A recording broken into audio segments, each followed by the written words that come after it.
gimana koperasi ini kok bisa besar, kami kok belum kira-kira gitu ya. Tapi kalau ibu-ibu Aisyah, saya nggak tahu koperasinya udah ada belum ada ya.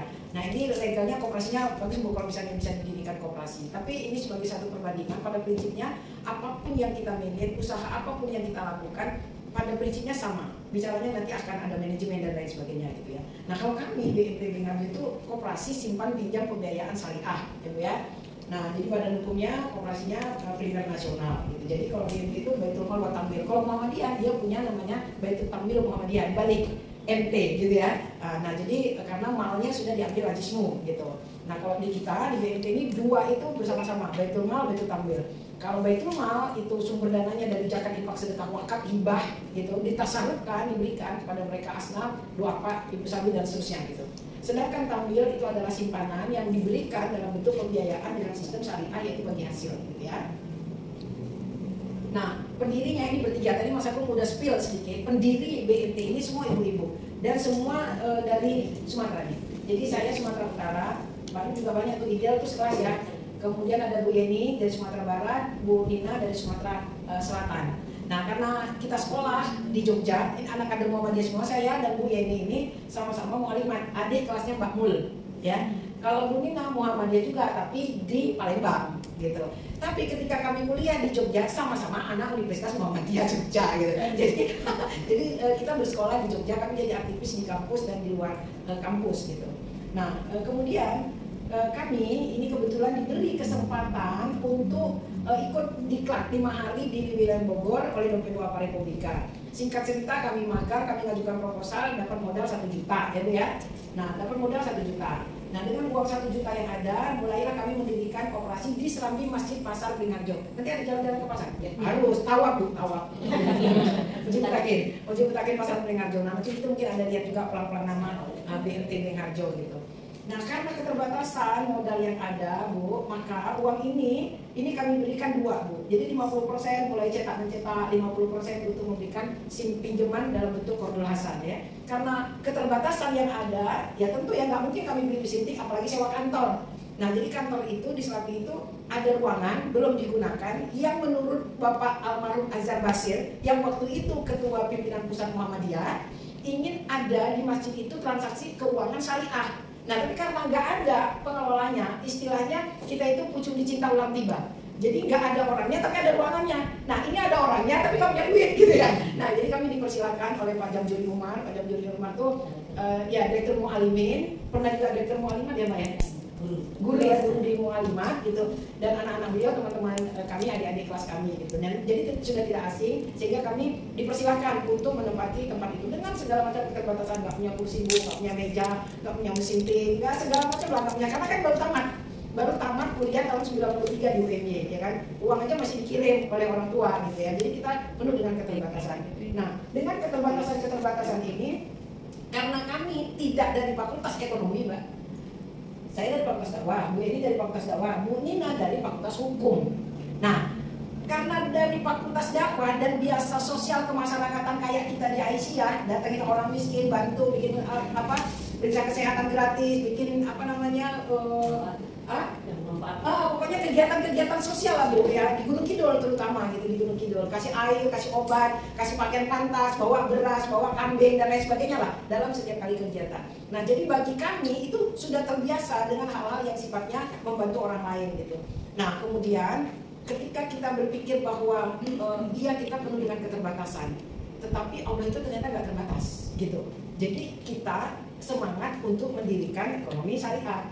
Maka ya apa yang melandasi kira-kira gitu ya Bu ya? Apa yang melandasi BNP Bring Harjo itu dengan keterbatasan tadi ya Bu ya? Dengan keterbatasan tadi ingin mendirikan lembaga keuangan. Secara hitung-hitungan ekonomi nggak jelas masuk, nggak pasti masuk, ya kan? Apalagi kalau ada yang fakultas ekonomi nggak ibu di sini. Jadi apa itu? Ya hitung-hitungan ekonomi kan ada break even point ya bukan? Namanya ya kan? Nah itu kan nggak kepikiran oleh kami. Nah waktu itu kalau seandainya kita dari ekonomi kita hitung akhirnya nggak jadi Bu. Karena kita dari fakultas dakwah, yang penting adalah bagaimana menyampaikan ayat-ayat Allah, gitu ya. Nah yang menjadi korvendu atau menjadi yang melatar belakangi visi kita tuh ada 3 hal. Pertama edukasi syariah, Yang kedua, mengurangi gerak langkah rentenir. Nah, ini di tempat sekitar kamu banyak ya? Namanya apa? Oh iya, itu legal ya, kan legal, rentenir.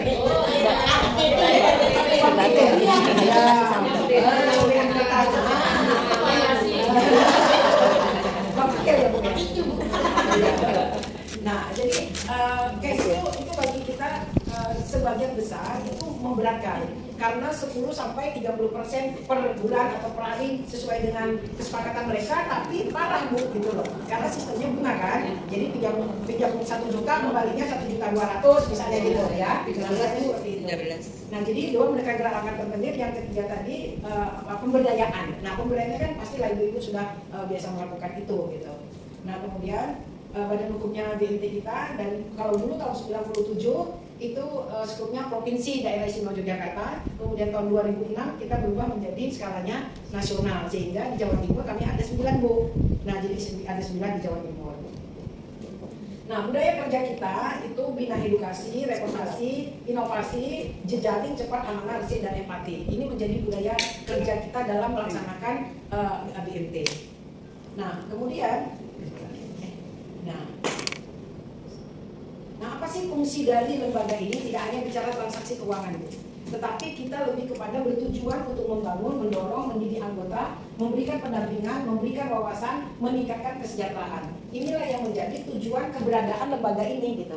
Jadi tidak hanya sekedar ada uang, kemudian kita kasihkan bagi hasil dan selesai, nggak selesai di situ. Tapi kita bagaimana mengedukasi anggota-anggota kita agar mereka bisa tumbuh bagus, agamanya bagus, transaksinya bagus, motivasinya bagus, kemudian nanti harapannya mereka bisa sejahtera, sekolah anak-anaknya bagus dan lain sebagainya gitu ya. Nah, apa sih menjadi visi kita? Menjadi mitra kerja bisnis terbaik sesuai dengan syariah.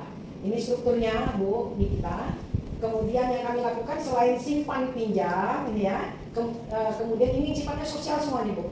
Nah, ini semua sifatnya sosial. Ada MBS, ada angkringan, ada depo, ada program Job Jinawi. Job Jinawi ini terkait dengan pertanian Ibu.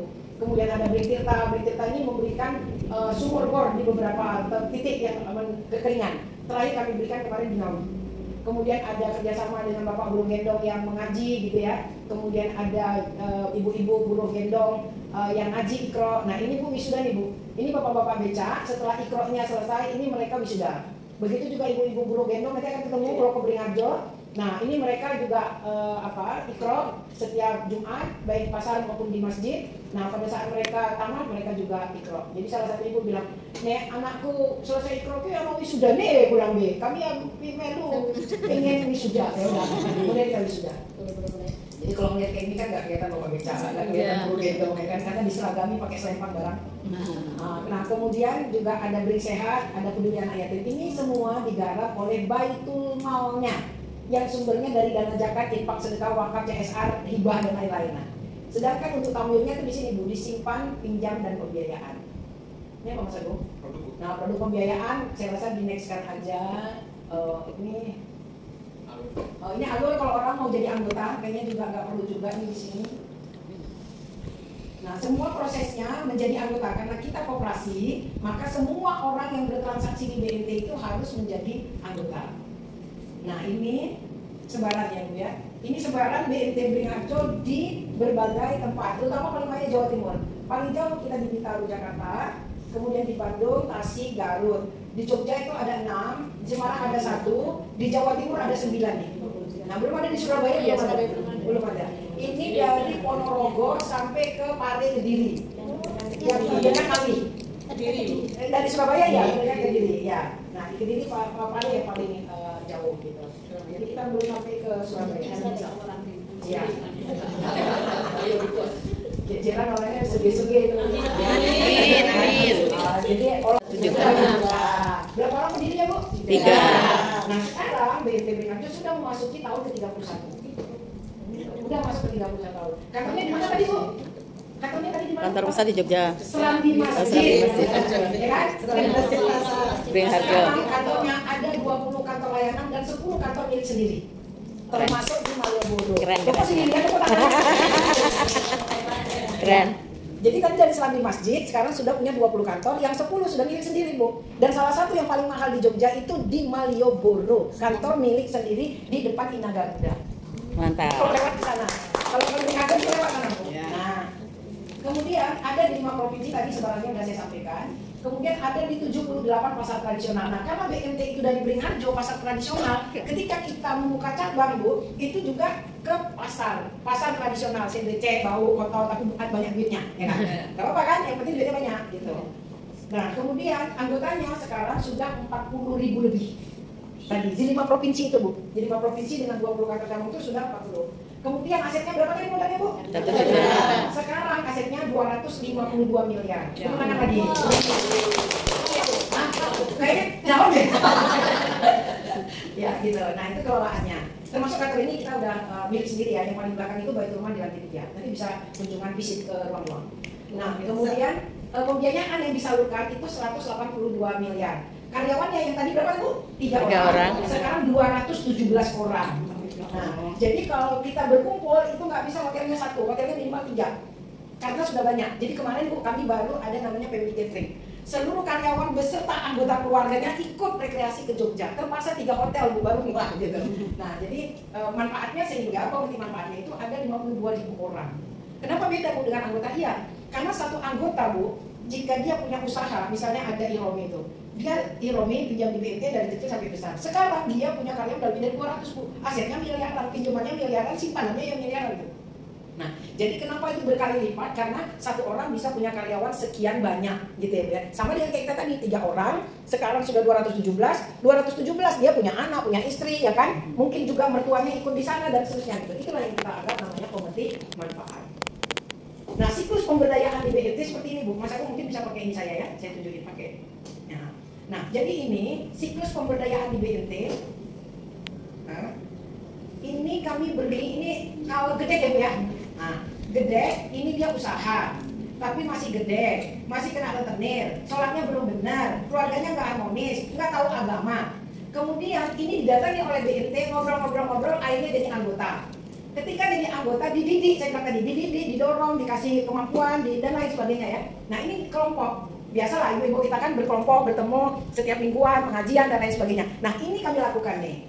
Nah ini dilakukan pendidikan, motivasi, ngobrol-ngobrol, curhat-curhat di sini nih, Bu.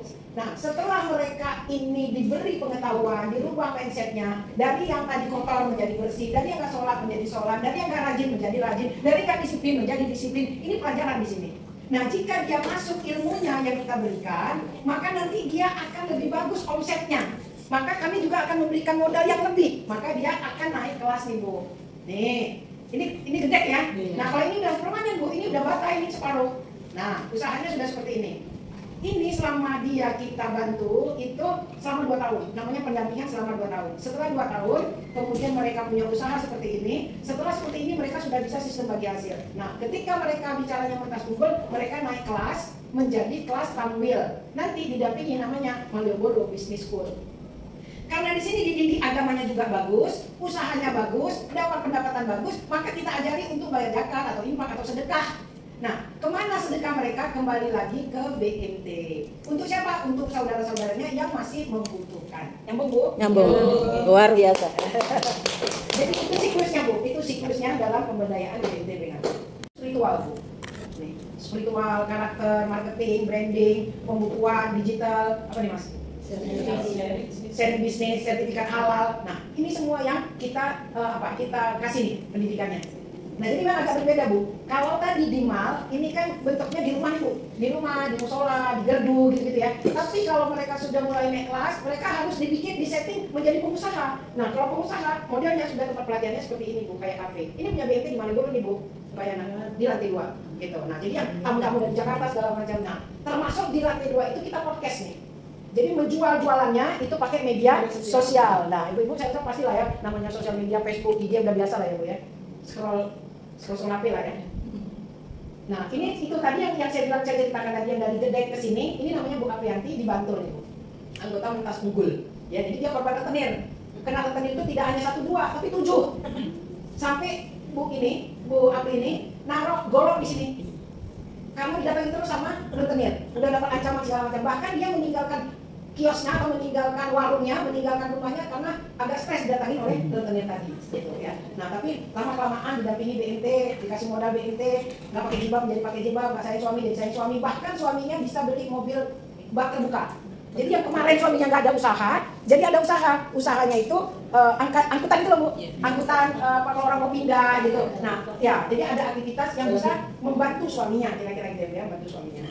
Nah begitu juga ini Bu Intin ini Bu Intin ini usahanya batagor ya, dia ingin banget punya rumah gitu ya. Nah terus dibantu oleh BNT, ikut pelatihan, ikut training, bantu usaha dan lain sebagainya. Akhirnya terwujud dia bisa beli rumah dari BNT, gitu ya. Nah jadi kita ingin mewujudkan mimpi-mimpi ibu-ibu terutama itu terhadap usahanya, mimpinya punya motor, ingin sekolah anak sampai kuliah, kemudian ingin punya rumah dan lain sebagainya, didampingi oleh BNT mewujudkan cita-cita mereka.